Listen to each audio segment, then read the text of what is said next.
What's up, gents? Hopefully you guys can hear me, so let me know in the comments if the video and audio are good. As always, we're going to check that, but usually we don't have any problems, so hoping that we don't tonight. Then we'll start blowing through who we got here. Looks like we only have 27 ticking up now, so expect to see quite a few more. But yeah, we'll start blowing through the comments, see who all's with us on the live tonight. And again, hopefully everything's looking and sounding good as usual. And then we're going to get into, we'll talk precision rimfire, DMR stuff, answer a bunch of your guys' questions, and yeah, we'll go from there. All right, already seeing sounds good. Some ginger comments. Well, yeah, I can't really hide it right now, that's for sure. Anyway, so let's blow through, see what we got here. Lance Kirkland, what's up, man? I don't know yet. I'm gonna try next month, but yeah, I'm trying to work out the schedule. Hoping like mid-November. I have a DMR match on the first weekend, the finale. But we got Mr. Bob Bazzoli from Delaware. We got Mr. John Smith. We got Hugo. What's up, man? Mr. Tom Wyman, Stefan Anderman, MJX23, Mr. Harry Groves from Houston. Daniel Martin, we got old Eagle Eye Shooting, Kenny I up in here. Joseph, oh man, testing me early. Korea, is that how you pronounce that? We got Week, what's up? Mark Lachue, what's going on? Stan Lagoon, Greg Carter, Les Tracy from Minnesota. We got Mr. Clay Kennedy up in here. What's up, brother? We got Hemi DX from Ontario. We got old Midwest Long Range, so you guys can hate on him for not making YouTube recently. What's up, brother? We got Mr. Cappy Case, Brad R. from Tennessee, Greg Hollis from North Central Indiana. We got Where to Next. What's up, brother? Ryan Meyerhofer from Iowa, John Easley from Mount Sterling, Kentucky. We got Uncle Fester from Kernersville. What's up, man? Old local yokel. Helping Man, what's up? You gonna go down and shoot Simmons ELR rimfire match at Gunfire? No, that's a long drive for me, man. That's like, I think 10 hours, so I'm definitely gonna miss that. Mr. Old Ron Bergeron, yep, we'll have one coming up. There we go. Francis LaPlaga, what's up, man? That's good. I can't show it on the freaking stream. Need to get that. I got a bunch of little things to get on video for you guys. That's one of them. But yeah, it's been kind of crazy lately. But if you guys don't know, Mr. Francis, hit him up in the chat because he makes like all the basically non-metal stuff that are on my like MDT Elite, all that stuff. That's the guy who does that deal. We got Mr. Kentucky Rimfire and Hobbies. What's up, brother? All right, Mr. Korea says I got it. Why can't NRL come further south in Zephyr Hills? Hey, man, find a club, make a club. NRL is pretty easy to join, honestly. We got David from San Angeles, Texas. Man, I was in San Angeles, Texas a long time ago. Let's see. Mr. Joe Robb from Chattanooga. Ben B from Australia. What's up, Ben? And we got Mr. Ron Woolley in Mississippi. So I think we caught up pretty quickly today. We got 81 on the stream right now. It's probably going to tick up a little bit, but we got more pop in. MN Shooting Sports. I'm guessing that's Montana Shooting Sports. What's up, brother? But yeah, gearing up for a night match, a 22 night match. Been shooting, a lot of stuff lately. Not all of it rimfire. A lot of centerfire, honestly. Shot the Gap Grind 2 weeks ago, I think it was now. Shot a 22-hour bolt gun. Gearing up for the DMR finales. That's coming up real quick. November 1st, big match for me. I'm leading the series in the division, so I want to go there and, of course, gap ties everybody else. So I've been shooting a lot of DMR, a lot of pistol. So just kind of playing with everything. We got Mr. Grant Bertain. What's going on? Let's see. Mr. Joseph Korea built 3 457s. Yeah, man. Can't never have enough of them. I got 2 still sitting up there. And RSR, what's up from Canada? Just got back from ORPS. Got my first place win for open bolt action. Nice, man. Got Mr. Lefty O up in here. Heck yeah. But yeah, I've been shooting a lot. Yesterday I was at not a really local range, but I guess localish to me, hour and a half. Coleman's Creek, went out there, shot the gas gun out to 1,025, played with the pistols, getting that dialed. I basically got to do a hard reset. I got to shoot this DMR finale and show out, and then I got to prepare for this night match because it's two totally different ends of the shooting spectrum. Oh, you guys will see this video tomorrow if YouTube plays along, but this has been out a little while. But at the Gap Grind, there's vendors. Well, Discovery Optics was actually a vendor at the Gap Grind, and so I had to, they had everything out, kind of look through it. I did the Gen 2 review a long time ago. Ended up getting the 6-36, so I actually shot that today. We'll attempt after this to edit that, get it out tomorrow. It's not just a review, I guess, on the Discovery.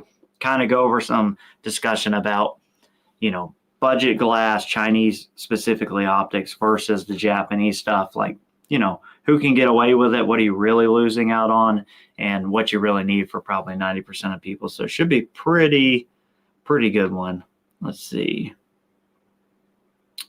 That was for Mr. T. Hurst. What's up, brother? Yeah, man, that night match freaking sold out really, really fast. So, yeah, that sucks because I think you were there when I shot it last year, I'm pretty sure. Let's see. Mr. Hugo Cotis. Fun fact, first got to send an L3 CZ barrel South Africa myself. Now the wait for Kenny to sort out all his roommates' customers was new barrel action, then getting one of them sent over. Nice. Yeah, I think everybody's waiting on that action. we can all harass him here live, which is pretty cool. We can give Kenny I a ration of crap about when he's gonna release the action and do it real time. It'd be pretty cool. Let's see, Mr. Dixon. What's up, brother? We got Mr. Day at the Range. Don't do it, not Discovery. Hey, I'll look at anything, man. If it fits a price point and I think people might buy it, I typically want to see it. What's the deal with trying to find rimfire ammo? Canada sucks for good ammo. Yeah, I couldn't tell you about Canada, man. Maybe Womfat would be probably the one to ask. But yeah, rimfire ammo is tough in the U.S. I can't imagine in Canada. Mr. Brad R is going to the night match. That'll be pretty cool. Let's see. Mr. Joseph, I have 3 Discovery scopes, 5-25. Yeah, they're good for, it's hard to beat Chinese scopes right now. People feel you can be on either end of the spectrum there, and I totally understand both. You have to know that, the QA/QC is not going to be there. And, it's based on how you feel about buying a Chinese scope. So you have to be okay with the fact that, you're not getting, basically any QA/QC for that kind of money. So you might have issues. You might have to send one in, get it replaced, whatever. That's kind of like, part of the game, I guess, for the money. Then want to do an M40 clone based on Bergara. Any suggestions? I could not tell you there, brother. You're asking the wrong one on that. Mid-November, Long Gong. So I'm trying to work it out now. Try and hit up the range Monday. See what I can get. I had sorted out some time slots, and then the CCI match fell through, and then we had some conflicts dates, so I just got to get back on with them. Figure out a date, set it up, blast it out to you guys, and then basically do it. It's pretty much that easy. Let's see. Fill out my harassment form on Sniper Side. Oh. Wow, everybody's here. Where's Rimfire? He's coming along, I'm sure. He'll be here when he sees it eventually. I don't know. He might be having date night with his wife, though. Thanks, I think, yeah, for introducing me to Long Gone. Yeah. Definitely can see how people can get hooked on it.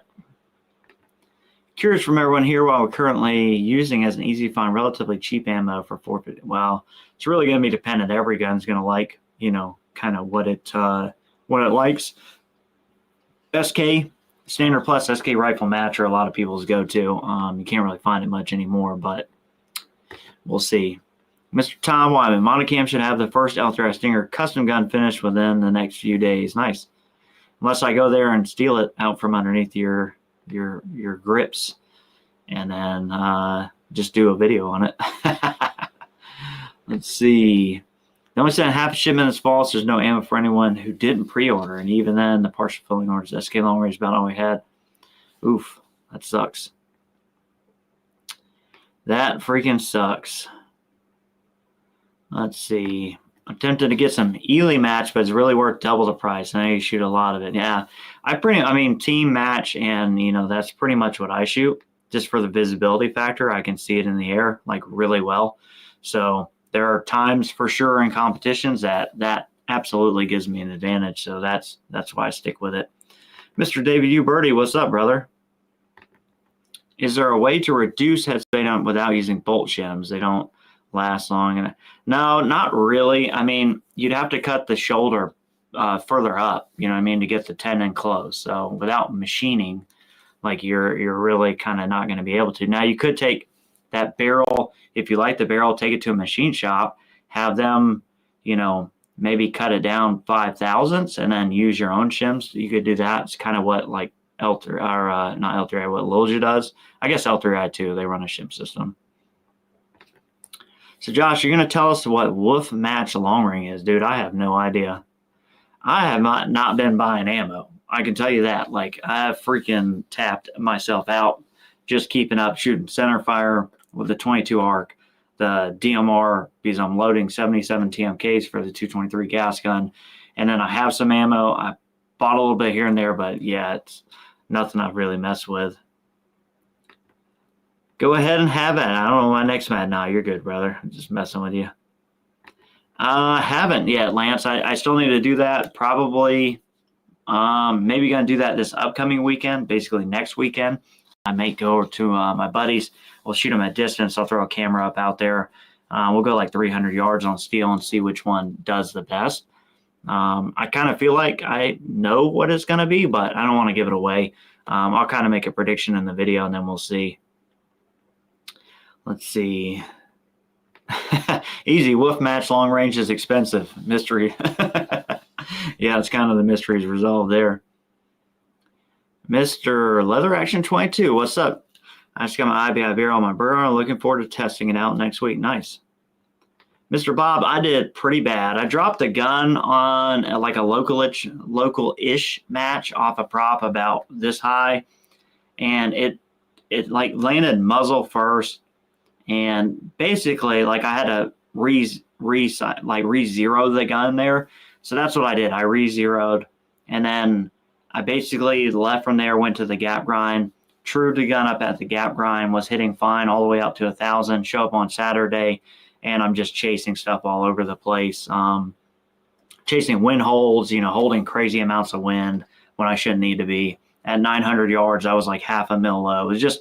nothing was lining up. So Saturday night, I ended up kind of going through the gun top to bottom, retorqued everything. Definitely had some loose stuff, not like flopping around loose, but stuff that definitely tightened up.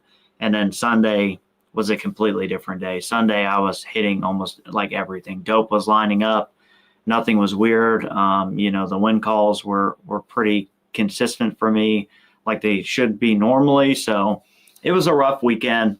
So we didn't do nearly as well as we probably should have, and that's kind of my fault. My AM was doing his part, but when you have the Pro Corsifier's tiny targets, and when you got tiny targets, if your gun is not completely just totally locked in, like just shooting lights out, you're not gonna do well, and that's kind of what I experienced. But it wasn't bad. It's a good learning experience. We kind of do it as a boys trip, so it was not a big deal. It was just kind of a fun match for us to do. Is there a difference in the 4% aftermarket firing pins for an upgrade? Well, some of them reprofile the firing pin. That can make a difference. But just an aftermarket one, like a replacement, no, probably not. There should be no real difference. Quarter Mile Chaos come out and play next year, Josh. Yeah, what is that? I mean, it sounds like it's got to be like a Rimfire ELR thing, but definitely let me know more about that. Have you heard? Just in the chat here, but the gun line is pretty far for me. That's like a long trip, and I'm not even sure when it is. Oh, November 1. So yeah, unfortunately for me, November 1st is the series finales for my DMR stuff. So definitely won't be missing that to go to the ELR. But if it's good, if it's successful, I'm sure I'll have more. Mr. Joseph, still waiting for my 6x47 to be built. But sure, I should custom. What's thoughts? I got a buddy who's got a 6x47 and a hammers. I shot it. It's a really good shooting gun in the right setup, really flat, like really soft shooting setup, and I would definitely run one. I mean, you get a bunch of really good bullet options. So, any recommendations on subsonic match amp? RB 14 HMR runs 175 grain Federal Gold Medal match SMK and plan on getting a suppressor. I don't know that anybody is making for centerfire like match grade subsonic ammo. Not that I'm aware of, not match grade, because they're going to be making it for like, you know, just like because it's subsonic and they don't care as long as it stays subsonic, or just, you know, like some tactical kind of deal. But typically you're not going to see match stuff in subsonic, especially in centerfire. Of course, rimfire, pretty much all match ammo is subsonic. Have I ever used a Mac Bros magazine two-side one? I haven't. I've seen people use them. Once I find something that works, typically I don't really stray away from it. So like the CZ mags I have, they work, they're good. No issues for me. So I kind of just stick with those. I mean, I'd try one. I might have to look them up and buy one just to see.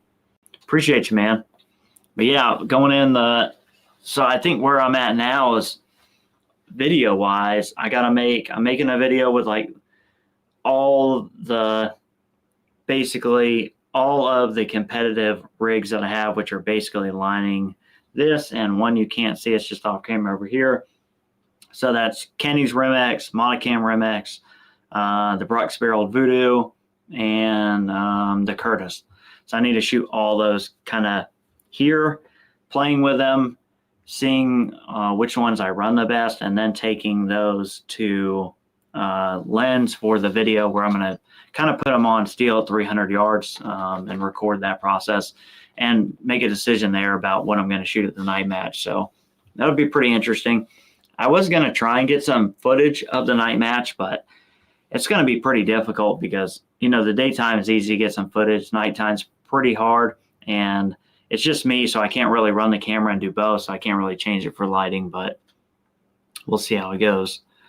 Do you know anything about the priming technique or combos used for 22? For instance, Ely or SK said your method is much better than CCI. For me, Ely just always goes off. I mean, I don't know. I really don't know any insider secrets about them. You know, I know obviously the cheaper the base ammo, probably the less consistent, and, you know, the cheaper material they're probably going to use. Like, I thought it was funny because when I bought the ELR 22 copper bullet setup, like that whole kit, I had bought it and played with it. It came with like primed, you know, like CCI brass. And I thought that was funny because you're buying this kit from Cutting Edge that's supposed to be like to make like ELR stuff. And then you're starting with like CCI prime brass, which seemed pretty weird. Clay, no, I haven't even asked yet. She might be watching the live stream, so she might see this. Clay's trying to drag me to an NRL 22X match on the other side of the world next Saturday.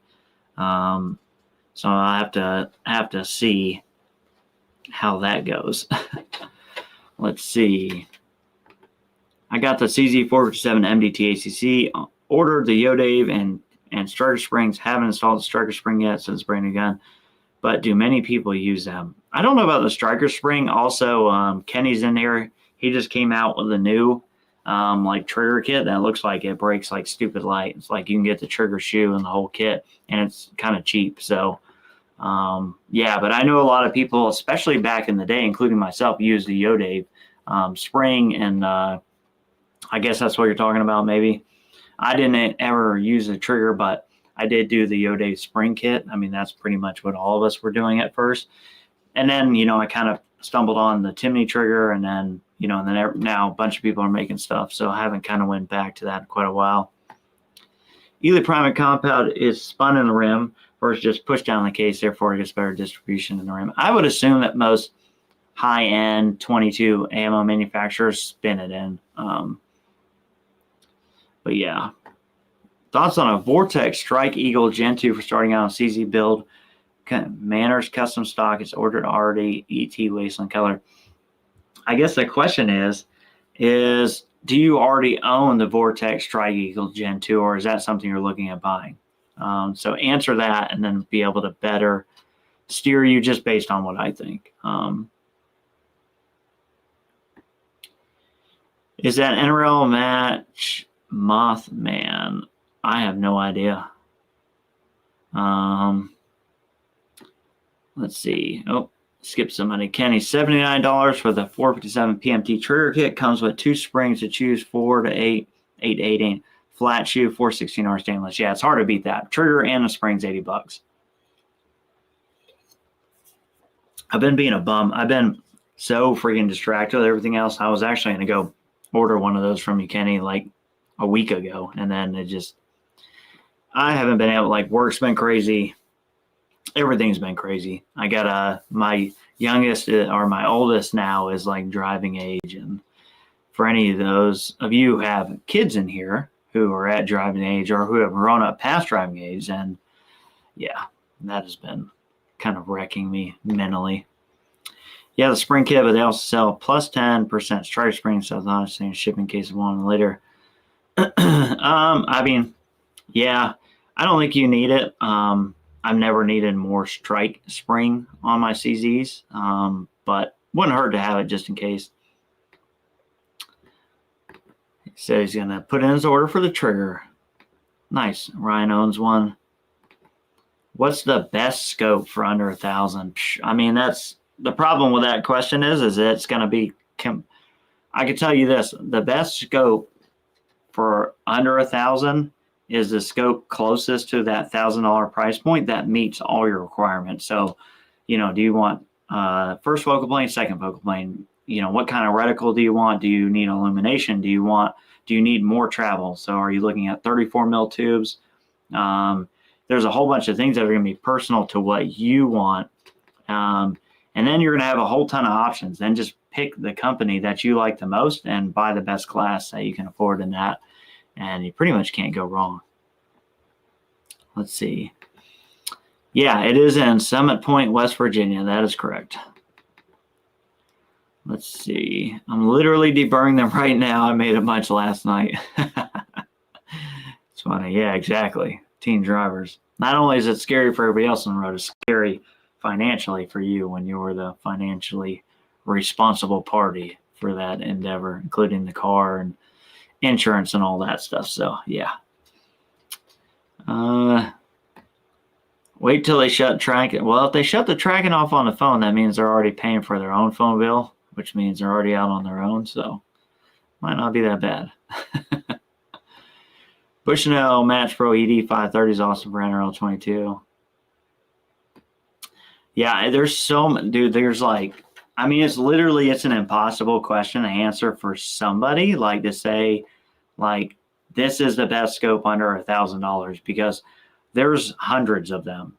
And there's a lot of them that are better for some reasons, more so than others. They're going to be better for some people more so than others. Some people don't care about reticles. Some people don't care about illumination. Some people, if you just want strictly the best glass because you're going to hunt with it, then, that's easy. Go with a fixed power scope and you'll see way more light. You'll have way more glass clarity. There's just a million variants there. And totally impossible. It's someone like me, I value things differently than even someone like Chris from Midwest or Kenny. We all have our own personal opinions on glass optics and what's important to us. For me, it's glass clarity, and I got to have 100% confidence in it. So I'm willing to spend the extra money to get something in that $2,000 price range because I don't ever even want to consider that I could fail. And I need just every little bit of clarity I can for my money because out at 300 and 400 yards, seeing that little 22 bullet as it misses the target on the left and, just knocks a little twig down or something, I need to see that. Because that's the difference between missing my next shot or making that correction and getting on target. So literally can be the difference for me between winning and losing. Although I don't really, nowadays I'm not super serious about competing, but For me, I still kind of want my gun set up that way. So typically for me, you'll see cheaper optics on my guns that I'm just shooting for fun, and then I'll be like full tilt on my, competition rigs, kind of no expense spared. You're going to see like the Razor Gen 3, the Mark 5s, the Theoses, all those, bigger name scopes are going to be on those rigs. Let's see. I believe we actually caught up. Usually we're like, I don't know, a good 30 seconds behind on your guys' question. Well, there is only 132 of us in here. So typically we're a little bit, oh, now it's jumped to 140. Maybe we'll get some questions rolling in. Let's see. Oh, yep. Asking you shall receive. Do you have a favorite chassis? I have an MDT XRS on a 457 looking to put a chassis. I like a ton of chassis. The MDT Elite's a really good chassis. The MPA, even though I don't own one, the ones I've shot, the Vanquish and stuff, really good. Probably my favorite, the Vision Pro. That's the one I'm shooting both centerfire and rimfire. Now that I finish up bolt gun centerfire, I took that out of it, put another rimfire in it. It's hard to go wrong, though. I mean, there's so many good options out there.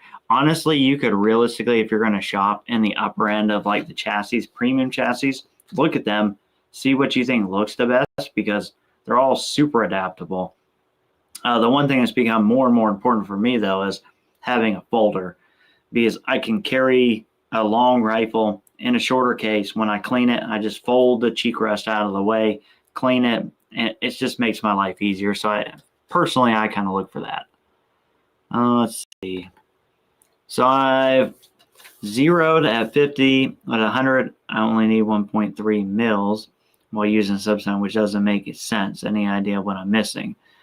So you're zeroed at 50. At 100, you only need 1.3 mils. Either you have a crazy, the only thing I can think of is how tall or not is your scope. You must have some sort of crazy offset on your scope. Like you must have an abnormal scope height in relation to your barrel or something, because otherwise you couldn't be subsonic and shooting 1.3 mils at 100 yards on a true 50-yard zero. Because typically on a fast shooting gun, it's 1.5, slower 1.8, but typically 1.6, 1.7. So you might have just kind of a wonky scope height in there, and that can definitely make a difference. It's to Mr. Elijah. I don't see any night, but yeah, I just never like night forces are one of those things, like they're very expensive, and I mean I like night forces, but I've just never gotten the bug. And everybody and their brother knows night force, whatever. So I don't know. It's always worked for me to get something a little bit outside of the ordinary. Athlon is moving to Japan. They're going to get more expensive. Well, I mean, the thing is, like, Athlon is, I don't know what Athlon, the company, is doing. They already have Japanese scopes. So, like, Athlon, the company, and I don't know this for sure. I'm just going to spitball this. But if you don't know, 90% of scope companies do not make scopes. What they do is they order OEM from like Japanese or wherever OEMs, whether they're Chinese or Japanese. A lot of companies, they'll sell a whole lineup. They'll buy scopes from China, Taiwan, and Japan, and they're buying them from OEMs, and then they're basically ordering what they want, getting it, checking it, making revisions, but they're not actually making scopes. There's very few companies out there really making scopes. So Athlon, as far as I know, is not one of those. So I don't think they're moving to Japan. They actually already sell the Cronus as a Japanese scope, as far as I know. I'm pretty sure the Cronus is a Japanese scope, so some they're already doing. Let me look through your Theos at the grind. The glass reticle seems sweet. Yeah, the Theos is a good scope. I mean, I think it's pretty underrated. Like, basically what the Theos was meant to do was be a Night Force attacker for less than attacker money.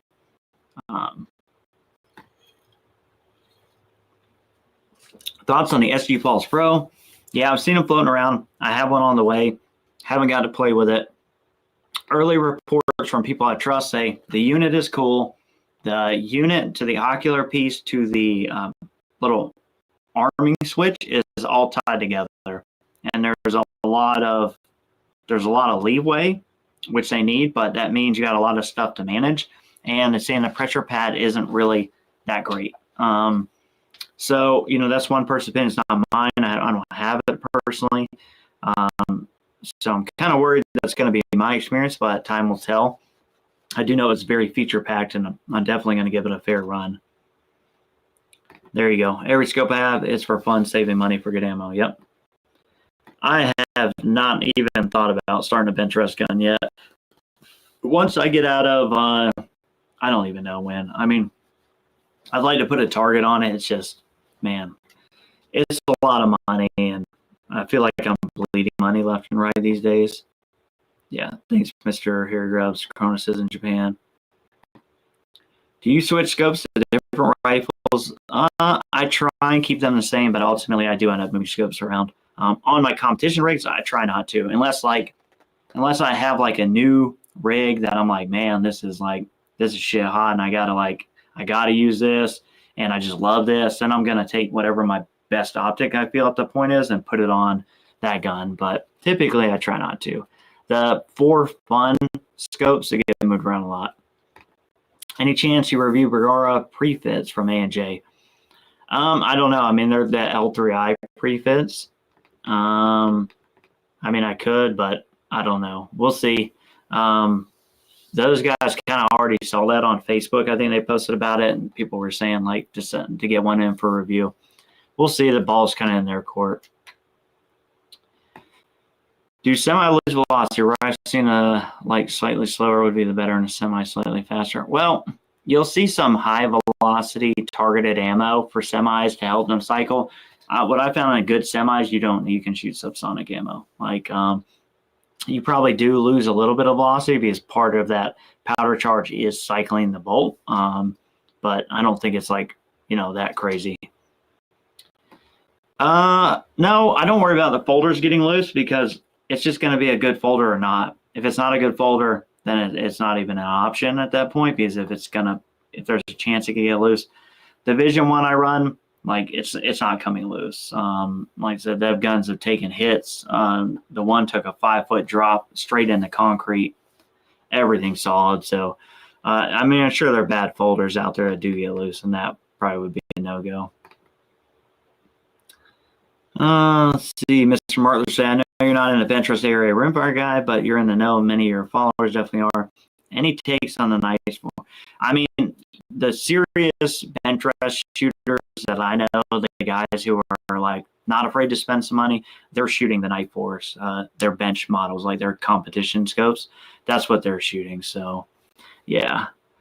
Let's see. We got Mr. Jordan Sham spamming us with "You dummy, you dummy, you dummy, dumb dummy." All right, fair enough. Thanks for that tidbit. Let's see. My scope with 2.07 scope height, 050, 1080 is 0.8 mil for 75 yards and 1.8 mil for 100. Oh, yeah, he's just saying. I got you. And you're saying 2.25 scope height, pretty typical CZ setup with a 1.24 rings. Yeah, I don't know, man. I mean, I would double check the distance for sure. Both your 0 and 100 or something weird is happening there, because it's not, if you had to work it out for velocity, either you're shooting the best BC-22 bullet ever made or something funky is going on for sure. I have pretty much all of them. I usually tend to run about a 30 MOA. I have a 50 for the CZ. I've gotten the 15, the 30s or whatever. Basically run every one they've sold. Let's see. Yep, Cytrons are another good option. I just see a lot of guys seem to like that Night Force. I haven't spent appreciable time behind either. I've been behind both, but not a lot to know. Let's see. Which fold and stock adapter have you found you like the best? Well, the one I have and the one I use are for specifically made for the Vision. So it's a Vision Pro chassis with a Vision folder. So I don't use an aftermarket one. Just kind of, whatever's made for the chassis. Torn between Winchester 70 Alaskan or Ruger's Alaskan 338 Win Mag. Which card? Dude, you were asking the totally wrong person about that. I'm already I'm a competitive shooter at most, like at best. I'm not a hunter, so I don't buy like or shoot big bore stuff. That's just not me. So if I answered that, I would be just like giving you a line of crap because I truly don't know. Let's see. Yep, Mr. Kenny was answering before from Jeff. He has 50 flat face. That's what I got to order is flat. You know I need a flat face trigger. Might sell it out on the dang live stream. Wouldn't that be a pain? Mr. Chris Lang up in the house. What's up, brother? Yeah, folders have spoiled me. If this thing will show. What are we doing here? There we go. Yeah, the folder for cleaning is freaking money. I mean, it just makes everything so much easier. I love a folder for that. Mr. Ron Bergeron, buyer's remorse. Before I watched you, Kenny Elijah's video, bought a 2.7 Rimfire scope from Leopold's fixed parallax 60 yards, second focal plans. I can't see sheep at 7x figure. Well, I mean, fixed parallax at 60 yards. That is freaking weird. Maybe throw it on a hunting gun or something.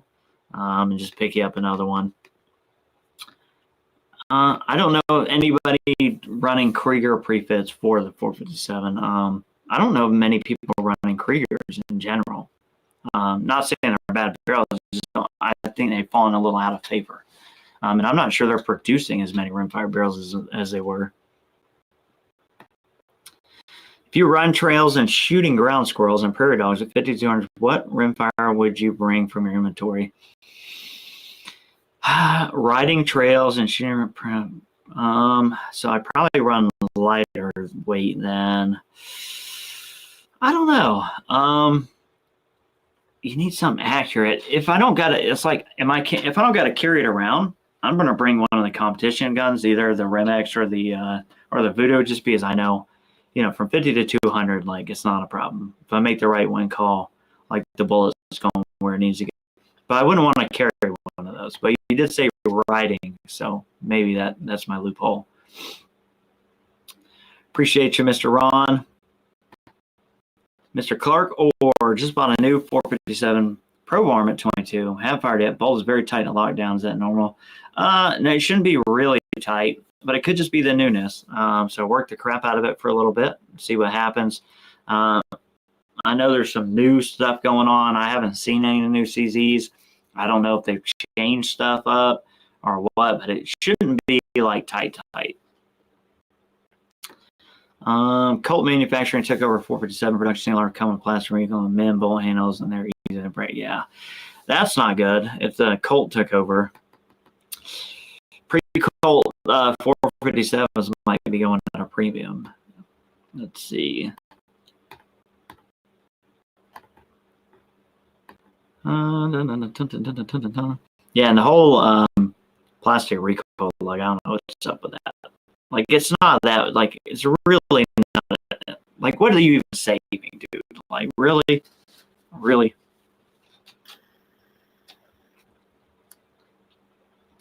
Let's see.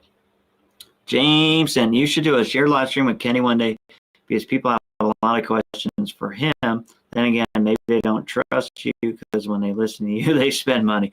Yeah, I don't know. Well, I mean, we get a lot of popular guys from the industry on here, and Kenny, he does a live stream every now and again, not pretty often, but yeah, I don't.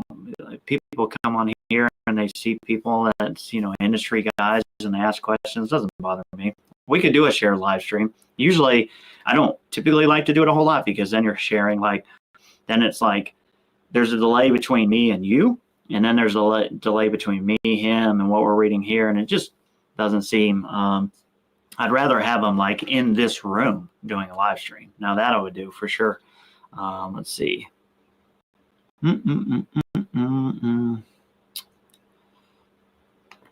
Area 409 seems to be popular. Our matches are bought too. Do folks run Geisley or LaRue? I have plenty on carbines, but yet to see in Rimfire. Why not?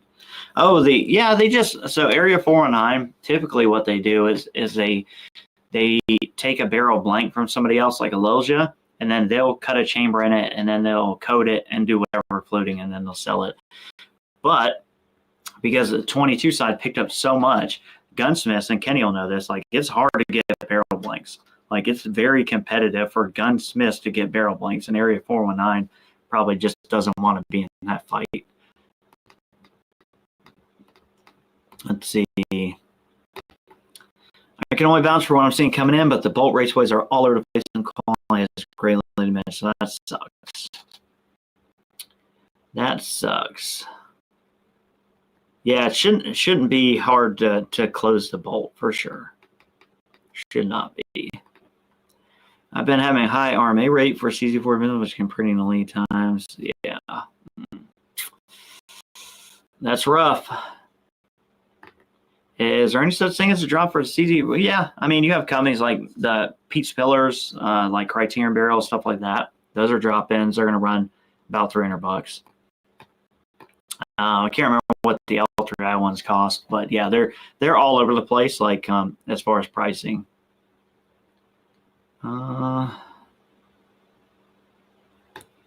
Yeah, definitely. It's weird. Like, it shouldn't be content, but do this. Take it out of the stock, loosen the 2 grub screws, and then there's a very front bolt that goes. Loosen that, and then close it, and see, does it close like better then? And then basically, like, loosen everything up, leave your trigger, screws in tight. The very front trigger screw is actually part of like the metal little magazine insert piece, whatever you call it. So the front one, you want to loosen that a bit, loosen everything up, including, I'd say first take it out of the action, loosen everything up, including the barrel grub screws, and allow that barrel to relax. See if that starts closing easily, then tighten up the grub screws, close it. Does it get hard? Nope. Go on to the next one, so on and so forth, till you run into what's causing it to. It might be you loosen everything and it might close as hard anyway. It could be something with a bolt and a raceway. But yeah, we'll see. Mr. Bob's, I would like to see you, Matt and Dory. I'm here, bad community, never say anything unsure, even if folks think it's bashing. I'm only demanding a higher standard for what we pay. Not sure if that's in response to something I missed above. Mr. Ben B, what's up, brother?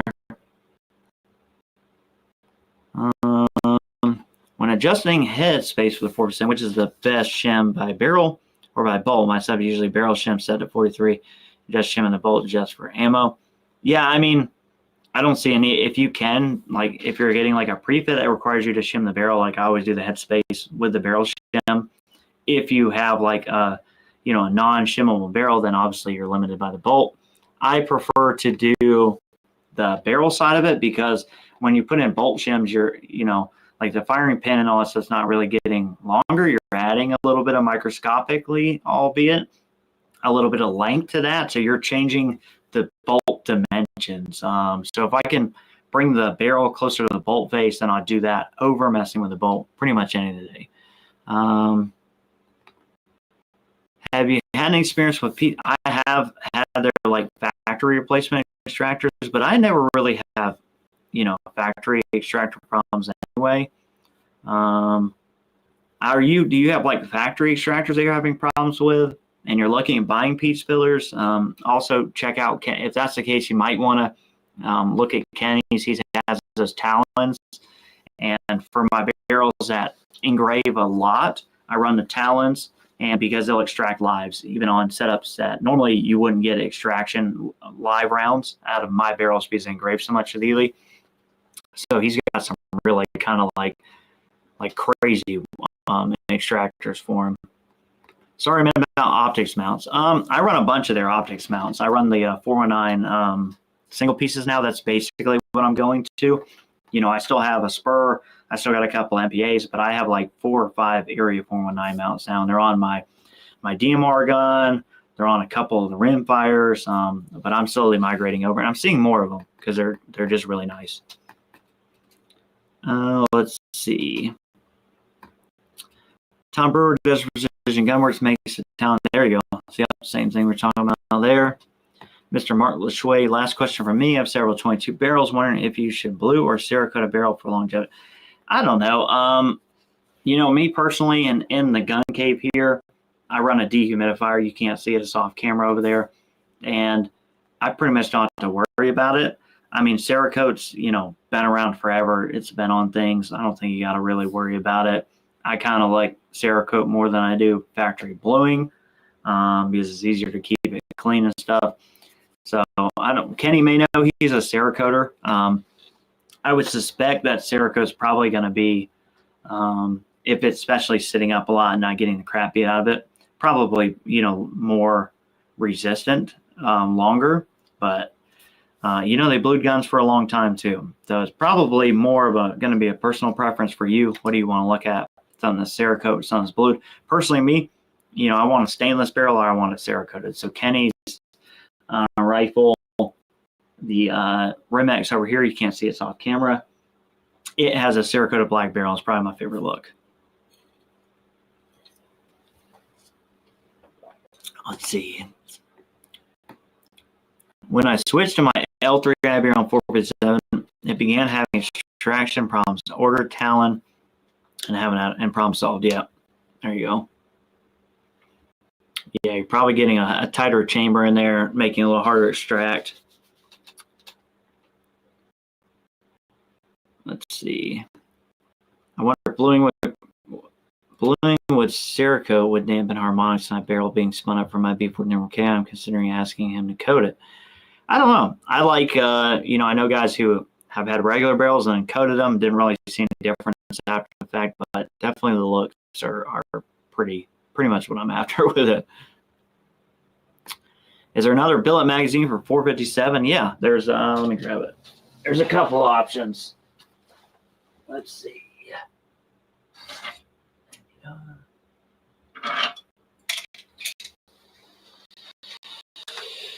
Probably forgetting one. So obviously that's the L3I billet, but this is the NDR. It's super nice too. Because of its length and everything, you really got to watch out for what you're putting in chassis wise. Sometimes you can have a little interference because the mag release will kind of come down here and basically sit like that. And you need to push it this way. Well, let me get it right. You need to push it this way to release the mag, and well, it can't. So certain options, this doesn't work really good, but this magazine overall, the NDR mag, is freaking nice. Let's see. Yeah, you're probably right about that, Kenny. Cerakote is nail polish for men. It only helps when only scratches and nitride plus DLC is best. Yeah, that's true. Yeah, forget about that. But yeah. Hey, we gotta look good, man, while we're shooting, Come on now. What do you guys think? AR build or AR buy? Dude, AR build all the way. I get like 1,000 reasons to build it versus buy it. What's the best pull weight on a trigger for 22? Think mindset. I mean, that's so personal, man. I mean, mine are light. I run 5-6 ounce triggers. I wouldn't recommend that for everybody. I train with that pretty much exclusively. Even my ARs are light.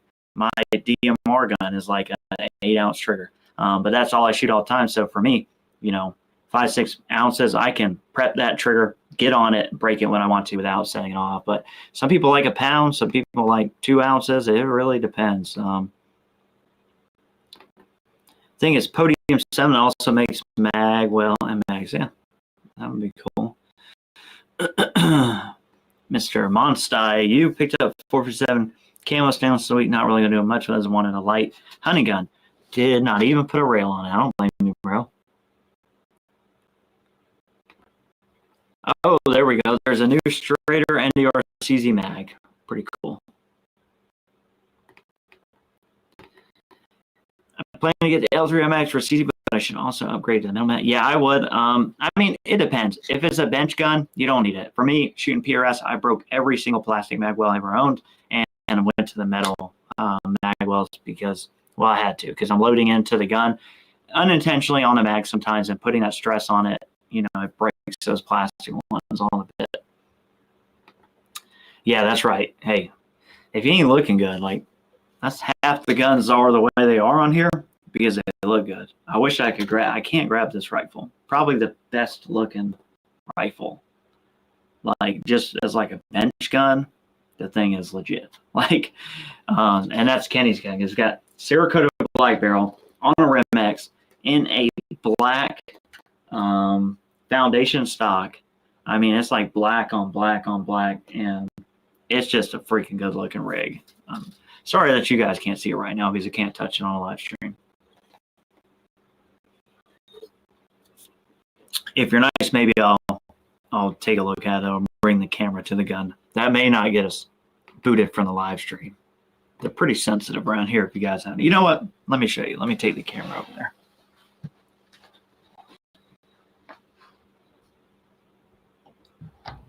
Now we're going to have to deal with my camera skills. So don't mind the clutter. There's a lot of other stuff going on that table. I don't want to hear about it. Look at that thing. That was a test rig for the video I shot today. Hopefully be out tomorrow, the Discovery. But that freaking thing is stupid nice, dude. Stupid nice. All right, let's get you guys back in here. All right, that's the only freaking tour you're getting because I'm too lazy to keep going up there and moving the camera around. I can second the new NDR mags for them over my L3. L3 are slightly thicker and require more effort to get them in and out. Nice. Yeah, I'm going to have to try out the new NDR mags. What's an AR trigger that goes like, I run the Timney Calvin Elite, and it's stupid nice. Really, really positive reset on it. So I run it in both like my 14.5, 16-inch like duty / two-gun, like, you know, quick, fast shooting guns, and also on the DMR. Just got the foundation and medium wood print. Nice. Yeah, they're nice looking rigs, that's for sure. Let's see. Appreciate you, Mr. Monster. Yeah, it's a freaking slick looking gun, dude. Like I'm a chassis guy, you know, like 100%, but I beat the crap out of the chassis. Like those are workhorses for me. Like chassis, I can beat it, you know. If it falls, gets kicked over, you know, it's going to get beat up in the use of it. That's why I don't even shoot. I don't shoot the foundation in competition because it just looks too good. Like it's a good looking setup. How's Discovery? I have the 525 of mine. The weirdness I'm trying to figure out with that side. Do like, no, I mean the 6-36. I mean, when I first looked at it, got out of the box, looked at it, like for the money, you're always kind of surprised. I think by the glass, you know, like you're like it's gonna work for 95% of people. Would I put that on a gun that I need to go shoot like nationals or like this night match with, like where I need every competitive advantage I can get? No, I'm not gonna do that. But you know, to put that on a gun to go shoot, even to shoot, you know, like, you know, local club matches where I'm just going to have fun, hang out with the boys or go to the range, shoot steel, yeah, absolutely, I would use it. I hope I do a good job in the video. I'm going to try and make it there. You know, there's some mush in the turrets are not going to be as good, but I think it's going to track fine. You know, the turrets, everything's kind of big, you know, it's just all the same things. It's right there with the other Chinese scopes. It would be hard to compare it. Like it would be hard for me to pick like the DNT, the one over the Discovery. I think the DNT form factor is probably a little bit better, but the Discovery, I think, probably beats it out on a few things. So, yeah, kind of hard. Hey, Ben, took a while to figure out who you are. Thanks for all the support, brother. Uh-oh. Mr. Ben B. Yeah, that's our Australian brother in arms right there. Let's see. But, yeah, if you got... He said, "Aye." If you guys got any questions, roll them in. We'll roll this live stream a little bit longer. A little lighter turnout tonight. 120 something on right now. It's kind of weird. Usually I sneak these in on you guys on a Sunday.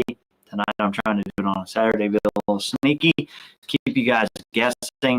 But yeah, we will answer any questions that come in. We'll probably shut this live stream down in the next little bit.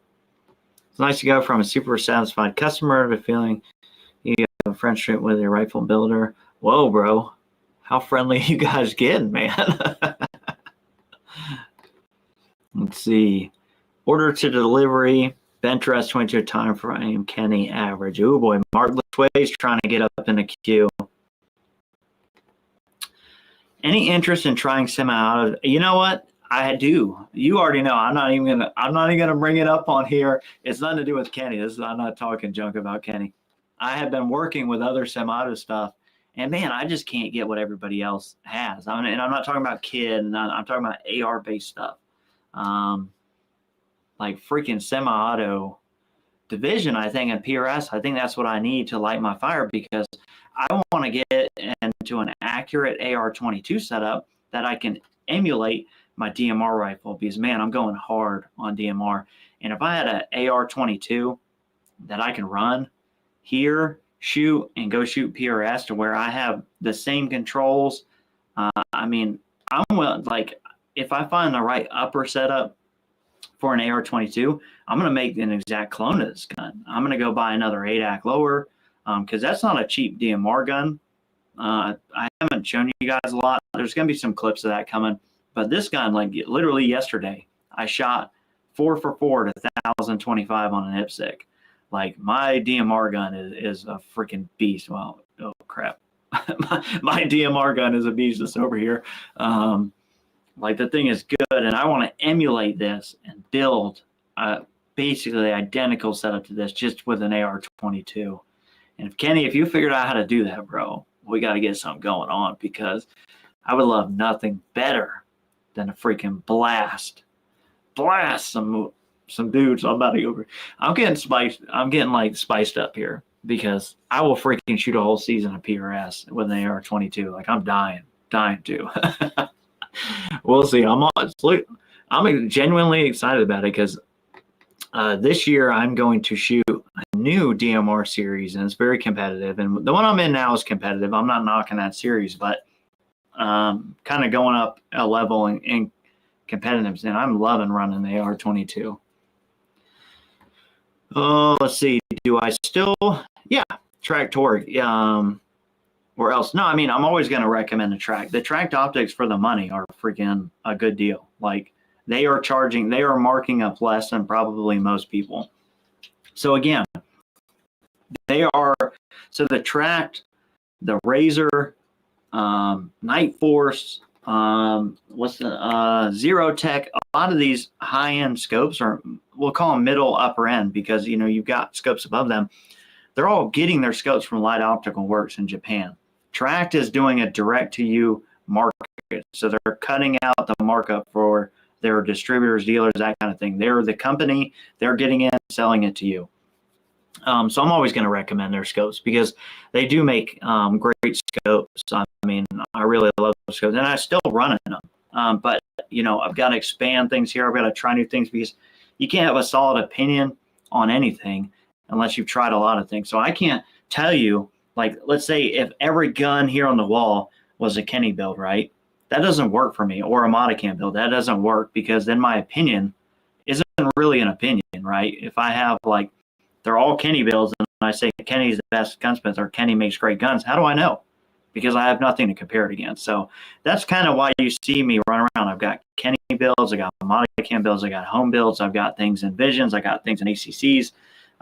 You know, I got things all over the place, because I got to have that context to, you know, when somebody says, hey, is the Track good? Yeah, it's freaking good. Order it if you want. If you like the looks of the Track, you like that price point, then yeah, buy it. Because I've had, you know, a bunch of other scopes to compare it to.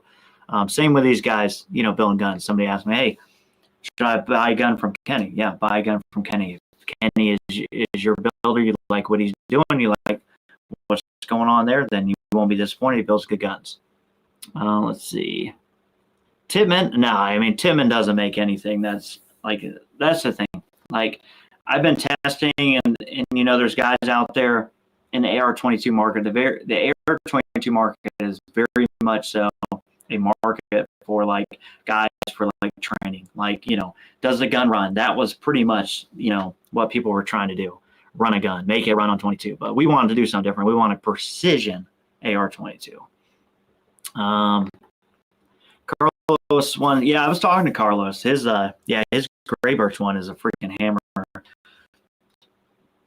I have the AR-22 dial. That's what's next after I start rolling our action out in this month. Nice.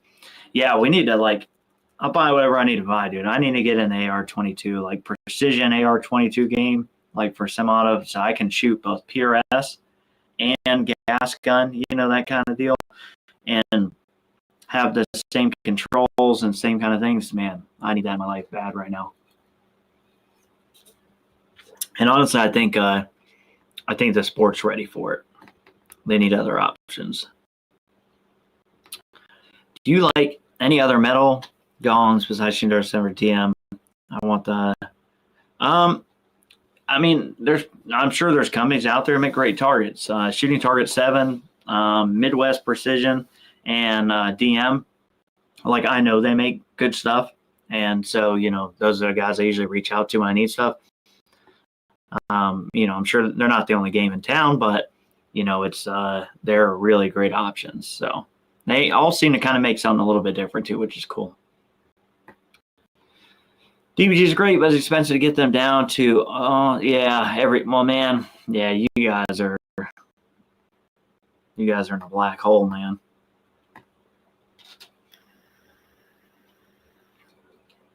Nice. Mr. James getting a Loja 1022 barrel and 21-inch straight Tuesday. What about board buddy? I keep looking. They have Loja barrels. Yeah, so I've been running the board buddy upper. That's like my AR-22.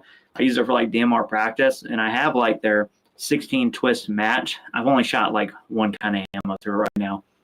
I need to actually test it, but the problem is like they have their match barrel, and I really haven't shot enough to know like, is it actually going to be accurate? Like, I don't expect anything out of a board buddy, like, you know, match or any of these companies, like an AR company that do like a match gun. I figure it's probably MOA. That's, you know, probably match to them, but they don't have this, you know, like the barrel I need. If you look, I'll get out of the way. If you see that DMR barrel, that ain't no little barrel. Like, you know, I would want a 1-1 or something like that in an AR-22, at least a 1-inch, just because I want that meat there. I think you need that for a real match gun. You need the weight. Well, you know, I haven't bought one in a while, but based off of what everybody's saying about the recent, you know, transition to Colt and things coming, I don't know. I mean, I really don't know. I probably need to make a video for this. I probably just need to bite the bullet and go buy a brand new, like, just like trainer model 457, see what it comes with.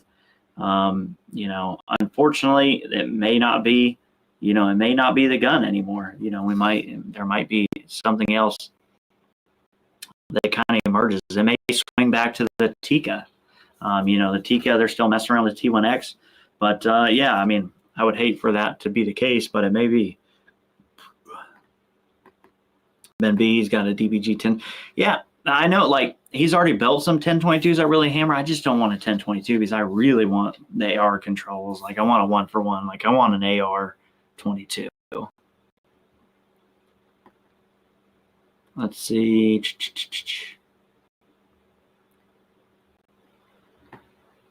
Yeah, I haven't, you know, I haven't really even asked them. You know, I could probably reach out to Carson and them and say, hey, man, I want to review a Loja 21-inch.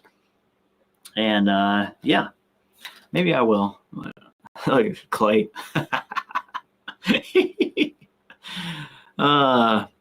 Good place to buy barrel shims for Loja barrels and L3I. Well, if you buy them, they're going to come with barrel shims. Like, you should have barrel shims that come with them. I'm not sure about aftermarket. Let's see. How about the JP AR? So the JP does make the JPR effects, and I reviewed that and had that gun. You know, it was good. It was really good, but it's a JP. I don't shoot a JP. Like, I pretty much use like the Sergeant at Arms upper, because what I really believe in for ARs is you must have the forend must attach to the receiver and not to a barrel nut. Otherwise, you are wasting your time with trying to shoot something in the precision world, because when they attach to the barrel nut or do anything like that, then you have a shift. Like when you're shooting off a bipod, it's different when you're shooting off the bag. So I want to, you know, this is the setup I run, and I want to emulate that 100%. So yeah. Let's see. Josh has always been truthful about any build I sent. Nothing cherry pick. Fix a few to get a standard. Also, you can see where we compare many good builders. Yeah, and I mean, me and Kenny, like, I mean, the good thing about it is like I get to work with gunsmiths is, a lot of times you're trying new things, or like sometimes I'm trying the newest things like before they may come out. So I get to work with these guys. And yeah, I mean, I'm lucky that we have a lot of good people in the industry. Kenny, Modicam, all these guys. They're all really super. Everybody's super passionate about it. They're like, there's probably nowhere else I would say in the gun industry that there are like accessible, like normal gunsmiths. And when I mean normal, is like Kenny's a normal person. Modicam, those guys are normal people. You can call and have a conversation with them, and you wouldn't find it elsewhere in I think other parts of the firearm sector where you have people that's passionate about just making stuff. Without these guys, and it's funny because these guys are all competing, right? Like they are competing against each other, but it doesn't really seem like that. You got like David at DI Precision. He talks to Kenny. They're like, from what I can tell, I don't want to put words in Kenny's mouth, but seem like they're kind of like even buddies. I mean, you got these other gunsmiths who are really competing with each other. You got Modicam and Rachel Precision. Like, and these guys, most of these guys are friends with each other, which is pretty crazy. Find yourself a Fulton Army AR-22 upper. I'll have to check that out. But yeah, we kind of already talked about that. But the JP is a great gun. It's just a JP. It ran really well. I got about MOA out of it. That's what I about averaged. I think that's pretty much what the video showed. The great thing about too, and what Kenny was saying, like you guys, like I don't have to cheer. Like it's easy on my end because I just test and show you guys what I test. So the JP-22, it was about MOA. I'm looking for a little bit more because I'm looking for an AR-22 that I can really compete. Like, can I go beat other semi-auto guys with most of the stuff? Yeah, probably. But I don't want to do that. I want to be like competitive. Like, I want to win the semi-auto division, but I also want to spank 98% of the people shooting a bolt gun too. Now that's fun, Thanks, man. Yeah, they actually no. So it's supposed to be this weekend, but they canceled it because the government shut down.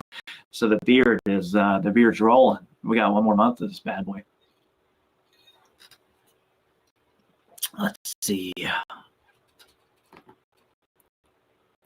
Yeah, Kenny's been working on an AR-22, and really, I should be up for Kenny's butt because we've been talking about the AR-22 for a while, and I got all excited about it then. But I mean, I try and leave Kenny alone because I know he's like, you guys have been asking, everybody's asking, he's got his new action coming out. So I pretty much, and Kenny can, if he's still on here, he can attest to this. I have not been bugging Kenny. Like, I'm usually pretty good about that. Like, I don't bug these guys. I kind of lay low.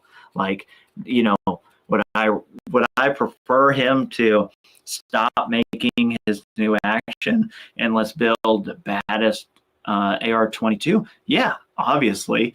But, am I going to jump in and try and do that? No. Yeah, of course not. Like, I can wait, Let's see. I haven't tried the Telson. I reached out to them, trying to get a hold of them again. They actually reached out to me on the channel and commented on my channel on a video saying that I should check out their scopes. So then I went to them and said, hey, yeah, I'd like to check out your scopes.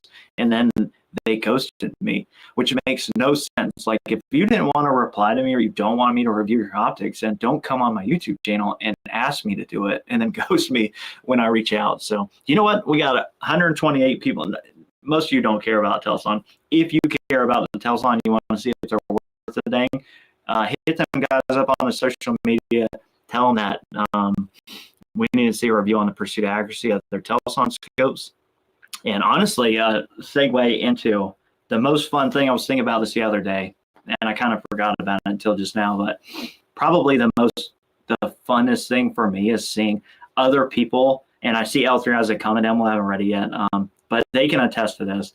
To see you guys go on these other guys' posts as they launch products and basically say like, hey, we want to see a review from Pursuit Accuracy. And bro, that is the coolest thing as a YouTuber, because I know that like we have this trust. Like you guys know that I'm not going to BS you for anybody, not for Kenny, not for Modicam, not for L3, not for whoever. Tells on, it doesn't matter. Which is really cool because you guys are like going out and you make my job on YouTube easier, like way easier, because you guys are going out to these guys saying, hey, you know, we want to see the review, and then they reach out, which is really pretty crazy cool. Yeah, I just saw that. I actually just watched like 90% of that video before tonight, the live stream tonight. Seth, yeah, so they're talking about the target show. Seth at DM Targets, he also makes my trophies. Well, he made this, the CCI match that never came to be. Let me get a small one here. They make these trophies. They'll make my long gong trophy for that. But dude, like, freaking sweet. I mean, like, this thing is nice, dude. I can't believe this didn't happen. I got to make this happen. Like, I can't believe there's not people who want to shoot a match with CCI Standard Velocity. But I got the trophies, and I mean, the guy makes really nice targets and really crazy nice trophies. I mean, and I really like him too. He's a really down-to-earth, cool guy. How does a JP Air 22 measure up to your DMR setup? So my DMR is a gas gun setup, but I have handpicked everything. The only thing is like not like premium on it is that it's an arrow upper, but it's an arrow upper because it's the enhanced, and my Sergeant of Armed handguard bolts directly to the upper. But that thing is sick, dude. I mean, that thing runs, that thing shoots like sub half inch. I literally have, like, I'm going to put the clip together, but literally yesterday I went back to back to back to back on an IPSC at 1,025 yards with that rifle shooting 77 grain TMKs. Like, that's pretty wild for a gas gun. Concerning Board Buddy, one of their guys posted they'll be offering heavy profile long loader barrel soon. Well, yeah, they better get on it before, let's see. Yeah. The new Board Buddies were hammering at the finale in Idaho. They have a heavy. Who is shooting these? Like, why don't I know about these? Like, who is shooting these freaking? And why isn't, like, I've talked to a Board Buddy. Like, I have their 16-inch or their 16 twist match barrel that I just put on. I didn't even know they had a freaking heavy barrel. Are you kidding me? Like, why would they not want me to try the heavy barrel? Why would they send me the light, like, chintzy 16 like twist that's for like a, you know, like a 2-gun trainer? This is craziness. When they're out, will you be reviewing Dave Lott's new mags? Dave Lott's. I mean, I guess, yeah. Of course. Yeah, man. You guys are, yeah, it's crazy in Australia, dude. Freaking nuts. Can we get it? Yeah, I mean, I don't mind doing that. I don't think there's going to be much interest in it, but, you know, I would do it. I have some footage, so I was going to do a video talking about centerfire as it relates to being a rimfire shooter, because I am a rimfire shooter. 90% of what I shoot is rimfire, and then I go in the centerfire world, and I hear a lot of people say things. A lot of times I hear stuff about, like, you know, training with rimfire and then shooting centerfire, and then the disparity between the two. So I was going to make a video on that, you know, kind of relating it to being a rimfire shooter or shooting centerfire on the side.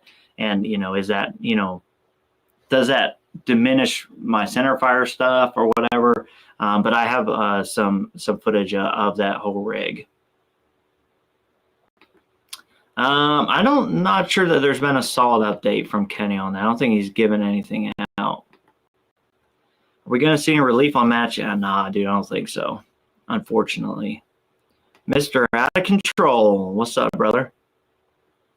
Cross Rifles. Dave from DI mentioned Kenny at our match last month. David lives just down the road from me. Nice. See, it's enough work in the industry. I don't feel like we're in competition. Any shop can call me, and I'm willing to help and share what I know. Let the rivals peers compete with each other. Yeah, and I mean, reality is, like, you know, I know, like, you know, people get caught up in it. It's like, people just, it's normal in the shooting industry for a shooter to get tied to a company. Like, that's normal. Because what happens is, this is what happens. And a lot of people don't see, if you're outside looking in, if you're not at that level or you're not that involved in it, it may seem like otherwise. But let me tell you that this is how 90% of this happens. A serious shooter gets serious, reaches out to a gun builder he likes. He gets a gun. He's happy with that result. Bam, best buddies. They are together. They shoot that's the guy, because that's what he's going to do, right? Like, if I'm getting into it, getting really serious, and I go to Kenny builds me a hammer, bam. And I'm getting at the point where I'm like, getting like very serious about shooting. Kenny is now my gun builder. Like, that's just it. Because I tried something, I spent my money, I was rewarded with something I felt was, good, better than expected or whatever, and that's how that 95% of that stuff happens. And I think outside looking in, people often think like, oh man, oh, but so-and-so shoots for so-and-so. And like, a lot of times that's kind of happenstance on who shoots for who. We just plan on having that's funny. Not everything, man. Come on, bro. Let's see. Yes, sir. Were you the RO on the one stage that we're talking to? My brain is like in a fog. I got my oldest. We just got her car. She's not fully licensed yet, so you don't have to worry about the sidewalks just yet. But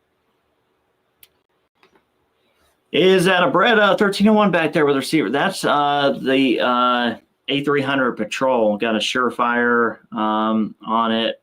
That's a freaking cool shotgun. I don't shoot shotguns, but it's like the prepper part of me. You guys don't know this. I mean, I'm not a prepper. I wouldn't say I'm a prepper, but I got some little preparedness stuff.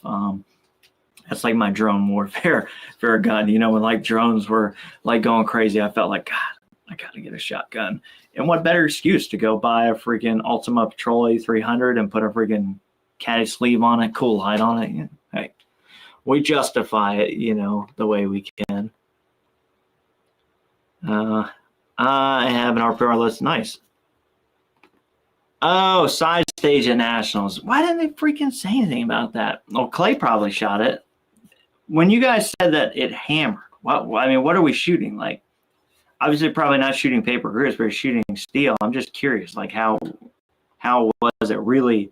Was it really, really hammering? Like, or was it just like, okay, we had steel with it?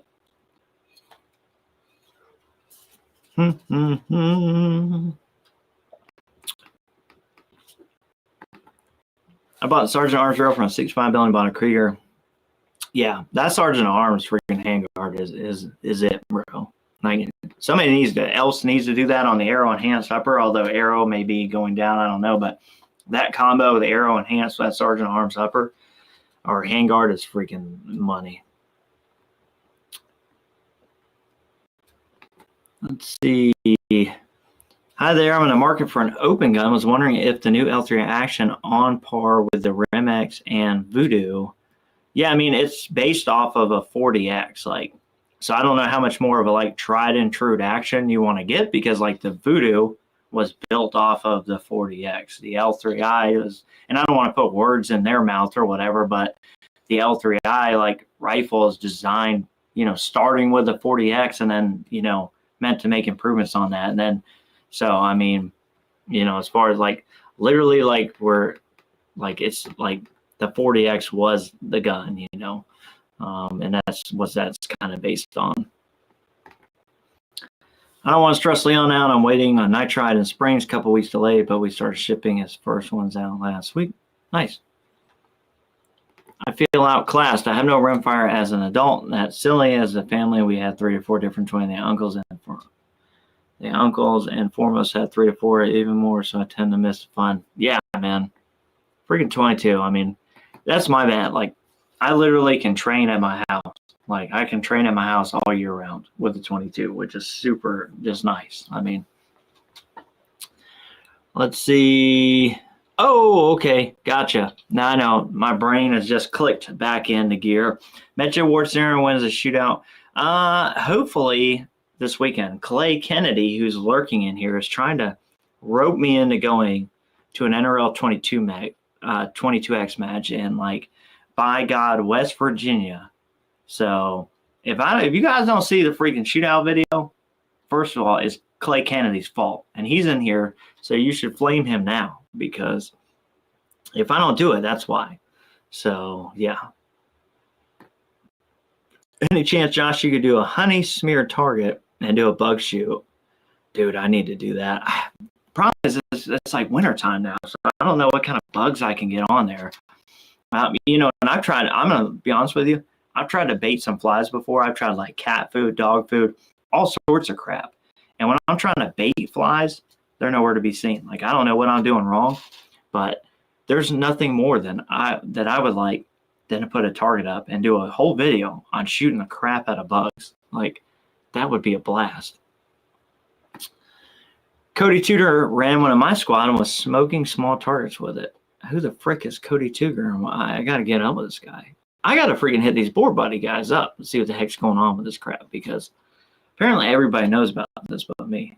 Like, kind of a little insulted. Oh, yeah, that's true. Shotgun's hilarious low tech solution compared to a MIM 23 Hawk. Yeah. Arrow precision is the Madison is not going to.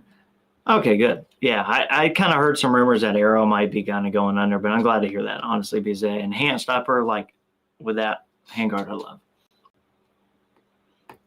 Is there a best value suppressor suggestion for a tool? I've literally only run the rugged Oculus. 22 cans are cheap though. I mean, to be honest, like comparatively speaking, like, and you're not having to do a whole lot to suppress them. Let's see. Yeah, that's right. I am going to blame you. Let's see. Take it down in front of some steel. I'm not sure. That might run him off. That's funny. Let's see. Ginger Hammer needs to come out and play. I mean, I need to get out and shoot matches, but I need to make videos too. So I don't know. I'm still undecided. See, I probably would get a CZ. I heard Kenny did some work with Board Buddy, but it was just a rumor. Sorry, Delane Dev Group for the Voodoo Remix 1350. Yeah, I mean, so there's multiple mags coming out. So, you know, the Delane Group is, what's his name? You know, Mike Bush. Where? Mike Bush is releasing some mags. You know, he kind of created the first Voodoo mag anyway, so you can blame him for a rim lock. But you got the Ultimags. This is the Rimex variant. This thing is freaking dope. They're making a Voodoo variant, of course. I mean, we got the L3i stuff. We are going to be drowning in magazine options before too long. Okay, that makes sense. Nice. Josh, it is time for some nice walnut and blue rifles. Yeah, maybe. I mean, maybe, and you know, I'm stealing this idea because of one of my longtime subscribers and who I would consider at this point a friend, Ron. He picked up a pretty nice, let me just pull a picture up and I'll show you guys a picture of it. He picked up a nice vintage rifle and shoots. Kind of look at that, you know, I was kind of hoping he wouldn't like it so I could buy it from him. Kind of seems like I'm not going to get the opportunity, but I'm kind of, you guys probably can't see this too well. We'll see. Try and get you guys focus. So he got him a nice vintage and shoots, and I don't know, it kind of made me want to get one, and then, you know, see what I can do with it, and then kind of modernize it. So we'll see. Yeah. So that's a little bit in there. See, L3i dropping a new mag soon. Like, telling you, like, mag options are not a problem. Like, that is a thing of the past. Like, there's a ton of options for mags and more coming, like you see there. Too bad there's, yeah, well, not here. There, you know, there kind of is decently, but yeah, where you are, yep, that's an issue. That case and the Gators gun case about Mad Cowboys hasn't been spoken on in a while. Arrow Precision, Red Blood, American Patriotic Company, China State to Arrow. I've owned 2. Nice. Oh boy. Oh, here comes a bunch. That's what our actions will include. DDG 10 rounders only make sense using the V22 firing system. Our bolt heads will work V22s also. They will help with headspace too. Nice.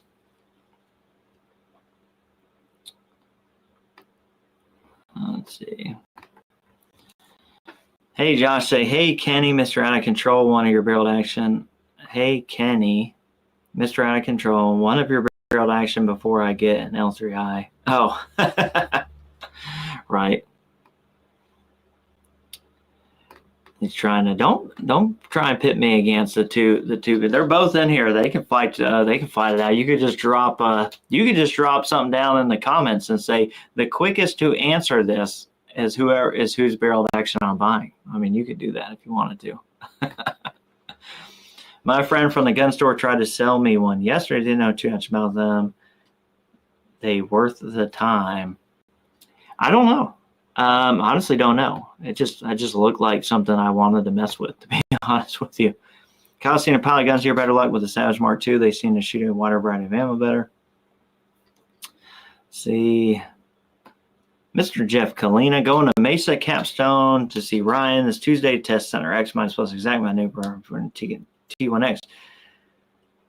Which gun do you think will shoot the smaller groups? Are they both factories? A factory Berger RB14 and a factory Tika T1X. I wish someone could modify my CMP Kimber 82 to magazines. I'm sure it can be done. He said, hey, at the range. That's the vintage man, bro. You're going to make this guy lose sleep out of thinking you're going to freak convert that thing. I don't even know what the 80 is an 82G, right? Is that a nostalgic but very accurate rifle that I should be looking for? We got, by the way, Mr. Hal Hurst joining in on the party. What's up, brother? Kyle Buchanan, what up? Let's see. Buddy just won our local NRL 22 with an L3. I only dropped 2 shots on match, and one was the wrong target. That sounds like Clay Kennedy to me, man. That's my boy Clay. He's a sharpshooter, but he shoots the dang on wrong target quick. Let's see. Do you know if, who's asking L3 if he knows if they're importing any of their stuff to Canada? Yes, both factories besides Cherokee area. I'm going to put money on the Tika. I'm going to say the Tika. Well, look who showed up late to the freaking party. But yeah, I'm going to say Tika T1X over a factory RB14R just based on group and lot testing. So we'll see what's out of that. What you doing, Mr. Don? He said 82. Yeah, I want a single shot to mess with, though. So I'm just wondering if the 82 is something I should look for picking up. You know, it's not like I don't know a few gunsmiths if I got stuck with something that I needed help with. Appreciate you, Mr. Daniel. Thank you, sir. Mr. Kyle, the Curtis is doing good. I need to test it's going to be a thing. I mean, I haven't had any issues with it. It's been feeding, shooting, extracting, all that stuff, doing everything good. So it's definitely in the running. I mean, it's got a good barrel on it. So, I mean, I basically have like 4, maybe 5. How many full-on competition rigs do I have? Let's see. The Curtis, the Kenny Gun Rim-X, the Brux barreled Voodoo, the that's my blaster CZ, so I don't really count. The Modicam Mod X Rim-X with Muller Works and the CZ with the Muller Works. So I got 1, 2, 3, 4, 5. So I got 5 competition setups to row through to try and figure out what in the heck we were going to shoot. Oh, Chris saying hi to old the Dawn. Now, yes, we are exporting to Canada. feel attack record. I do hit the wrong target though. Yeah, I mean, I'm not making it up, bro. Like you were shooting SOB, man, but you do be shooting the wrong targets from time to time. Which is your favorite, bro? I don't know. All of them. I mean, all right. I mean, it's got to be. So if I had to pick one, it's gonna be the Voodoo. Like the Voodoo was like my first like ever like gun. That is like my Voodoo 360. It's freaking smooth as silk. You know, is it the gun I'm gonna shoot the match with? I don't know. These other guns might beat it out, but it's just for a multitude of reasons. Mostly because I'm the most familiar with it. I love the freaking gun. You know, that's like my bread and butter.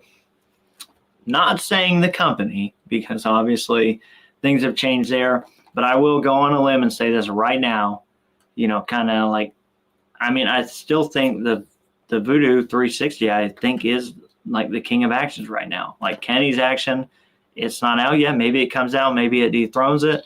But for right now, I mean, as far as, you know, being capable of being a super buttery, smooth action that has more than enough ignition, like it's hard to ignore the fact that Voodoo, while the company may suck, that the Voodoo action is you know, like kind of the OG.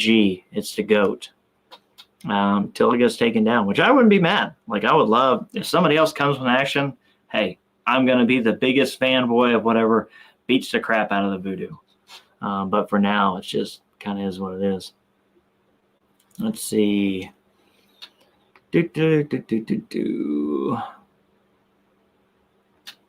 Mr. Chris Lang, I appreciate you, brother. Thanks for all the good info for everybody not going to get anywhere. Thank you, man. I appreciate you, brother.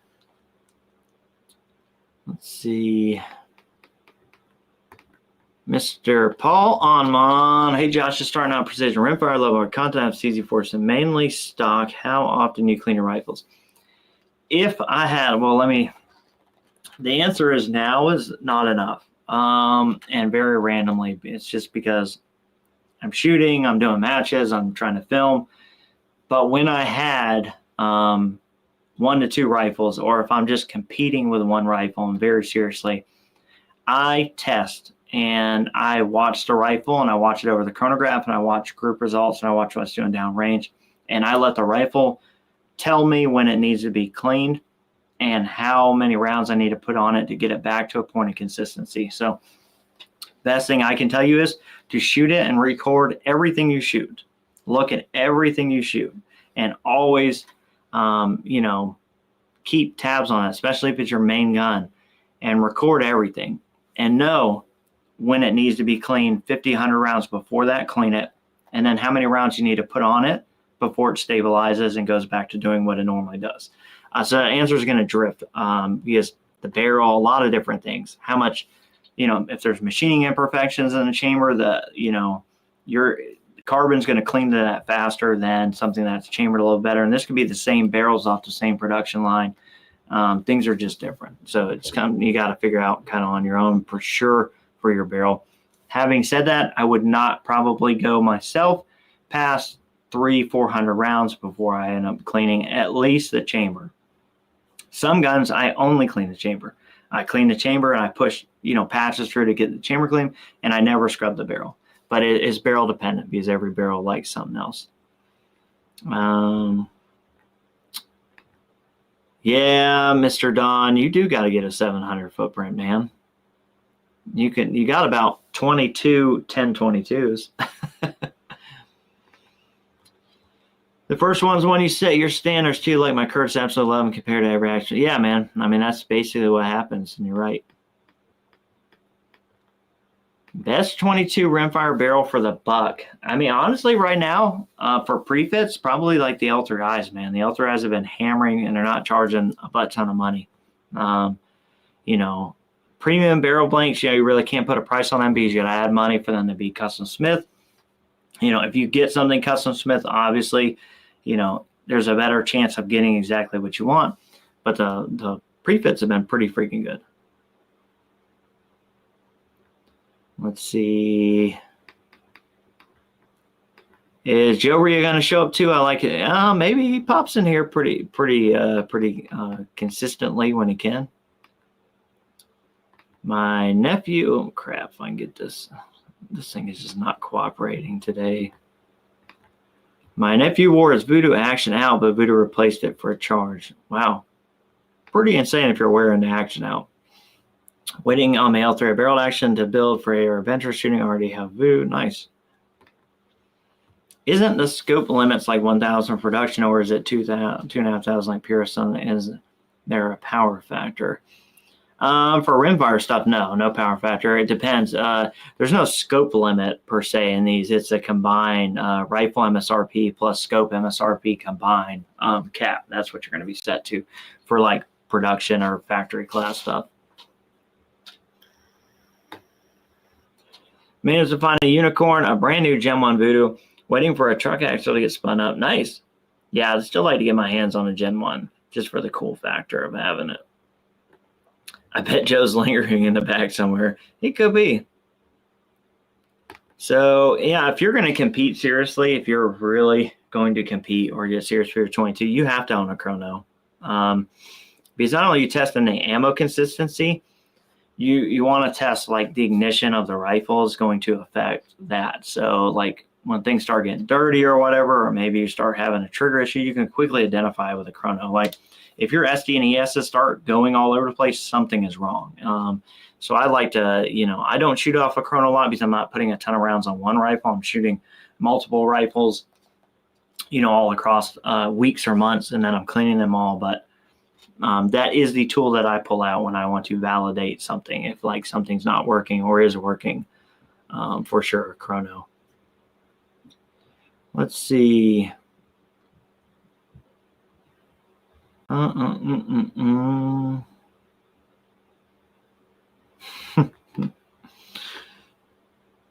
right, Mr. Control, have a good one. Got a prep for tomorrow's 22. That's nice, man. Good luck out there. All right, boys, we're coming up on 10:36. I think I am going to shut it down. Oh, crap. Wait, no, I'm not. Okay, let me breathe. I got to get through these. Mr. Kenny, L3S easy 4% prefits, in my opinion, are best. I believe they have B14 ready also. Yeah, another one. Yeah, I think for the money, that's like the move right now.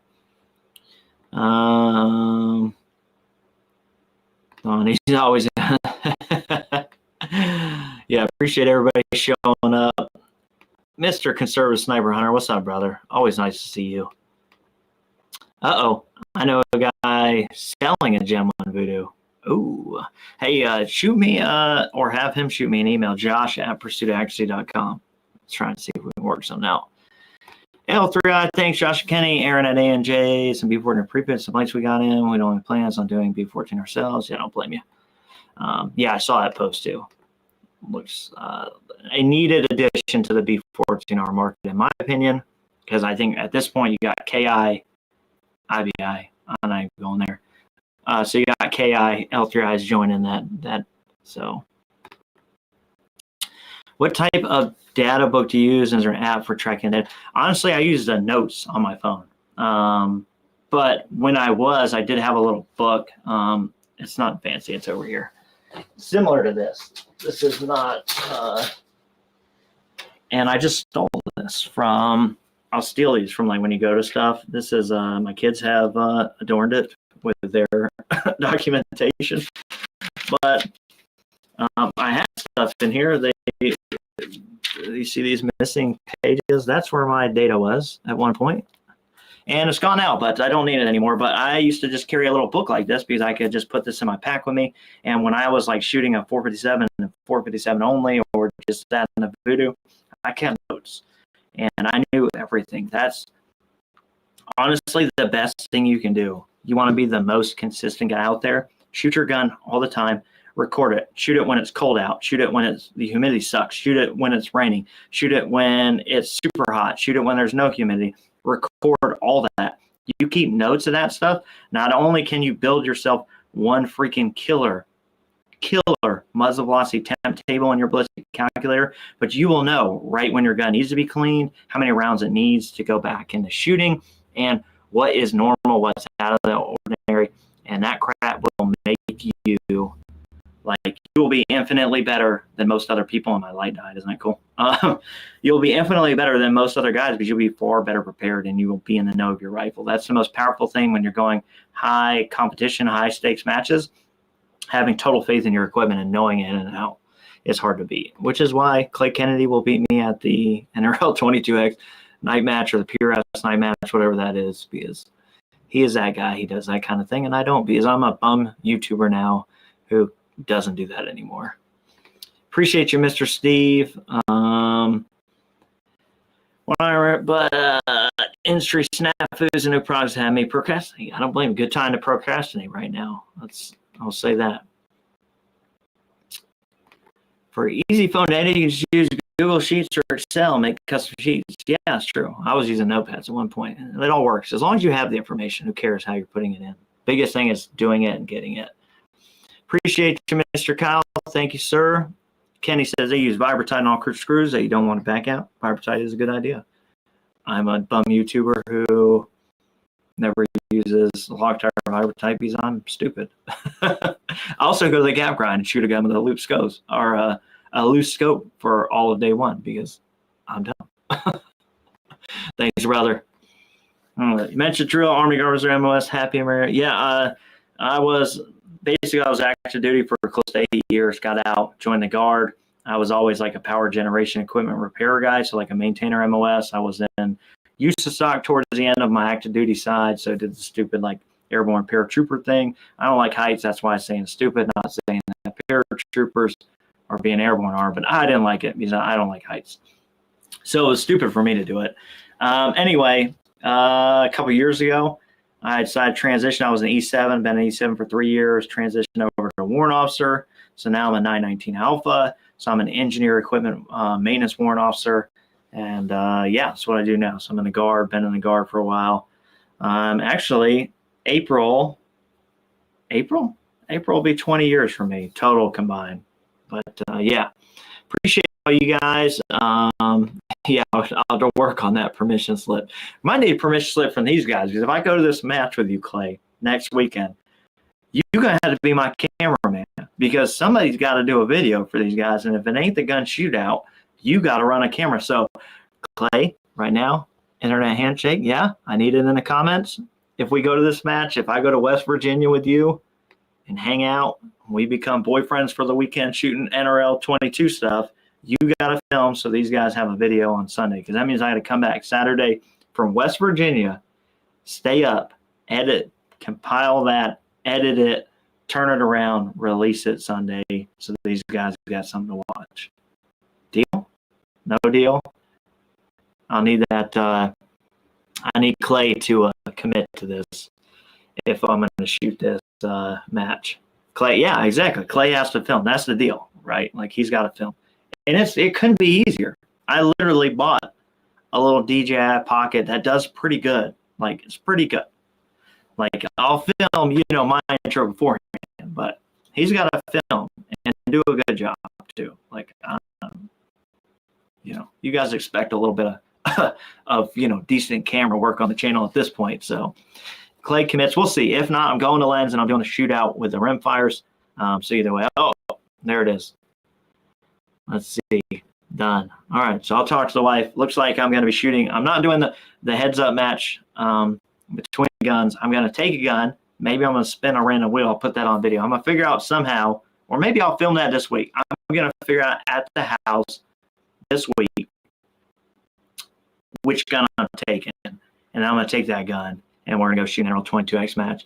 And we're going to kick the crap out of my cameraman to be Clay Kennedy. That's the plan. It ain't going to happen, but it would be nice. A good deal. All right. So appreciate you, Mr. Ahurst. Appreciate everybody. Thanks for showing up out here. As always, over 100 viewers snuck this one in on a Saturday. If you guys got questions, shoot me an email.